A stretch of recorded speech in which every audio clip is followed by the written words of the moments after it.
আজ বানাবো ব্রোকলি, পেঁয়াজকলি তার সাথে চিংড়ি মাছ দিয়ে একটা শুকনো শুকনো কারি টাইপের।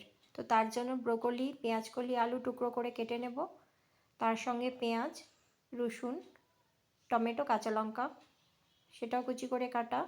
ব্রোকলি আর পেঁয়াজকলিটা প্রথমে ভাপিয়ে নেব। এবার কড়ায় ফোড়ন দিয়ে তার মধ্যে ব্রোকলি আর পেঁয়াজকলিটা ভেজে নেব। ব্রোকলি পেঁয়াজকলিটা আমাদের ভাজা হয়ে গেছে। এবার ওই কড়াতেই পেঁয়াজ আর রসুনটা দিয়ে হালকা ভেজে নেব। তার মধ্যে দিয়ে দেবো টমেটো, কাঁচা লঙ্কা আর শুকনো মশলা। তার মধ্যে আছে ধনে, জিরে, হলুদ, লঙ্কা। এবার চিংড়ি মাছটা ভেজে টুকরো করে নিলাম। ওদিকে তরকারিটা মোটামুটি কষানো হয়ে গেছে।